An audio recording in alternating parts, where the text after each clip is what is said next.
एक ऐसा देश जो बहुत ही वॉलेटाइल रीजन में होने के बावजूद स्टेबल है, जबकि उसके आसपास के देश पॉलिटिकल इंस्टेबिलिटी, गरीबी और वायलेंस का शिकार है। क्या आप जानते हैं कि मोरक्को, जो नॉर्थ अफ्रीका का एक हिस्सा है, कैसे इतना पीसफुल है जबकि उसके पड़ोसी कंट्रीज चाओस में डूब चुकी हैं? क्या इसका रीजन जियोग्राफी है, पॉलिटिक्स है या कुछ और? आज हम मोरक्को की स्टेबिलिटी के पीछे छिपी असली रीजन जानेंगे जो शायद आपने पहले कभी नहीं सुने होंगे। सबसे पहला रीजन जो मोरक्को को स्टेबल बनाता है वो है उसकी जियोग्राफिकल पोजीशनिंग। नॉर्थ अफ्रीका एक वॉलेटाइल रीजन रहा है जहां लीबिया सिविल वॉर से जूझ रहा है, अल्जीरिया पॉलिटिकल अनरेस्ट का शिकार है और टूनिसिया में इकोनॉमिक क्राइसिस चल रहा है। लेकिन मोरक्को को एक नेचुरल प्रोटेक्शन मिली है, एटलस माउंटेन रेंज और सहारा डेजर्ट। एटलस पहाड़ों की वजह से मोरक्को का साउदर्न रीजन हर तरह के मिलिट्री इन्वेजन से सुरक्षित रहा है। ये पहाड़ी इलाका इतना कठिन और दुष्कर है कि कोई भी बड़ी सेना इससे पार नहीं कर सकती, और अगर कोई आदमी ये पहाड़ क्रॉस भी कर ले तो उसके बाद सहारा डेजर्ट का सामना करना पड़ता है, दुनिया का सबसे बड़ा और एक भयंकर रेगिस्तान। इस डेजर्ट को क्रॉस करना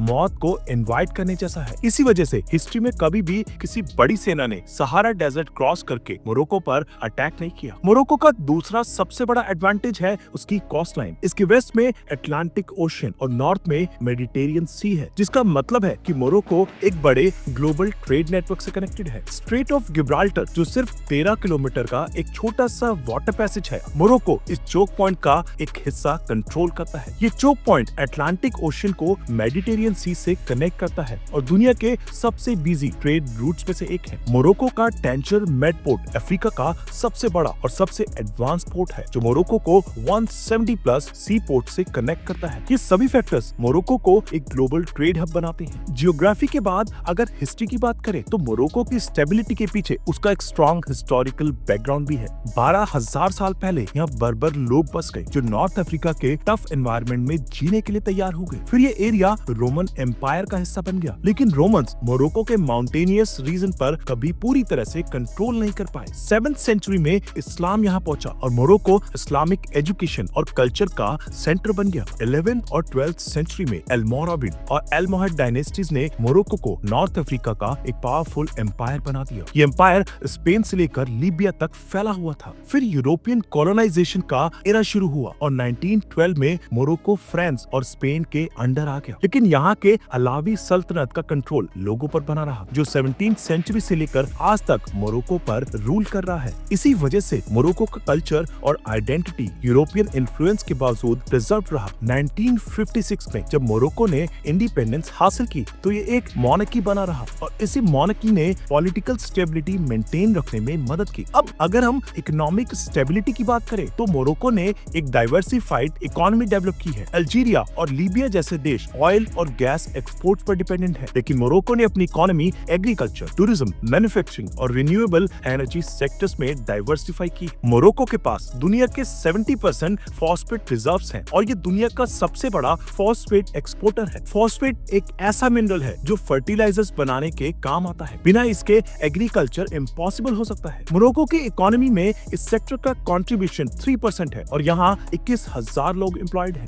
एग्रीकल्चर भी मोरक्को की इकोनॉमी का एक बड़ा हिस्सा है, जहाँ 30% लोग काम करते हैं। नॉर्थ मोरक्को की फर्टाइल लैंड्स पर ग्रेन्स, ऑलिव्स और सिट्रस फ्रूट्स उगाए जाते हैं जो यूरोप को एक्सपोर्ट होते हैं। साथ ही मोरक्को दुनिया का सबसे बड़ा सार्डीन्स फिश एक्सपोर्टर भी है। इसका फिशिंग सेक्टर मोरक्को की जीडीपी का 2 to 3% कंट्रीब्यूट करता है और यहाँ 1.7 लाख लोग एम्प्लॉयड हैं। 2022 में मोरक्को के फिशिंग सेक्टर ने $1.9 बिलियन रेवेन्यू जनरेट किया। रिन्यूएबल एनर्जी सेक्टर भी मोरक्को की स्टेबिलिटी का एक बड़ा फैक्टर है। सहारा डेजर्ट का नूर वर्ज़ज़ैट सोलर कॉम्प्लेक्स इतनी सोलर एनर्जी प्रोड्यूस करता है कि 10 लाख घर उससे बिजली पा सकते हैं। अटलांटिक कोस्ट पर टर्विया और टेंचिव विंड फार्म्स मोरक्को को क्लीन एनर्जी लीडर बनाने की तरफ बढ़ा रही हैं। 2030 तक मोरक्को का टारगेट है कि उसकी 52% एनर्जी रिन्यूएबल सोर्सेज से आए। टूरिज्म भी एक मेजर इंडस्ट्री है। हर साल यूरोप से लाखों टूरिस्ट मोरक्को आते हैं जो इसका डाइवर्स लैंडस्केप, सहारा डेजर्ट और एटलस माउंटेन्स एक्सप्लोर करना चाहते हैं। मैराकेच, फेज और शिफ्शेवन जैसे शहर अपनी हिस्टोरिक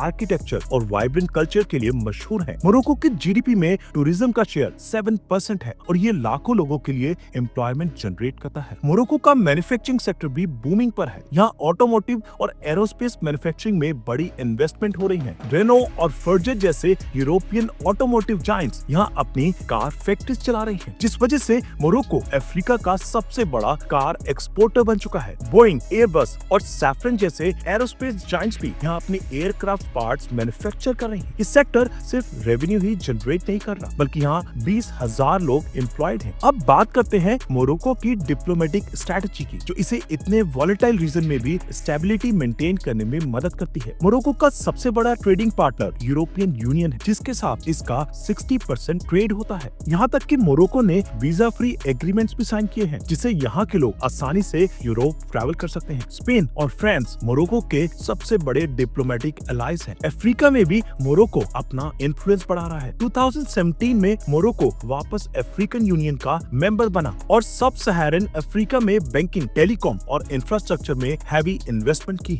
मिडिल ईस्ट में भी मोरक्को की स्ट्रॉन्ग डिप्लोमेटिक प्रेजेंस है। सऊदी अरेबिया और यूएई के साथ इसके स्ट्रॉन्ग रिलेशंस हैं, जो इसे फाइनेंशियल और पॉलिटिकल सपोर्ट देते हैं। इजराइल के साथ भी मोरक्को ने डिप्लोमेटिक टाइज एस्टेब्लिश किए हैं, जो अमेरिका के लिए एक पॉजिटिव मूव रही। अमेरिका मोरक्को का लॉन्ग टर्म एलाई रहा है, जो वेस्टर्न सहारा डिस्प्यूट में भी मोरक्को का सपोर्ट करता है। लेकिन हर कंट्री की तरह मोरक्को के भी कुछ चैलेंजेस हैं। सबसे बड़ा इशू है वेस्टर्न सहारा कॉन्फ्लिक्ट, जो मोरक्को और पॉलिसारियो फ्रंट के बीच चल रहा है। अल्जीरिया पॉलिसारियो फ्रंट को सपोर्ट करता है, जिस वजह से मोरक्को और अल्जीरिया के रिलेशन टेंस हैं। दूसरी बड़ी प्रॉब्लम है अनएम्प्लॉयमेंट, स्पेशली रूरल एरियाज में। एटलस माउंटेन्स के आसपास के रीजन्स बेसिक हेल्थ केयर और एजुकेशन फैसिलिटी से अभी भी वंचित है। लेकिन मोरक्को की सरकार इन प्रॉब्लम्स को एड्रेस कर रही है। ग्रीन मोरक्को प्लान और national initiative for human development जैसे प्रोग्राम्स शुरू किए गए हैं, ताकि रूरल एरियाज की डेवलपमेंट हो सके। मोरक्को ने अपनी ट्रेडिशनल वैल्यूज को मॉडर्न प्रोग्रेस के साथ बैलेंस करके एक यूनिक मॉडल डेवलप किया है। क्या आपको लगता है कि मोरक्को अपनी स्टेबिलिटी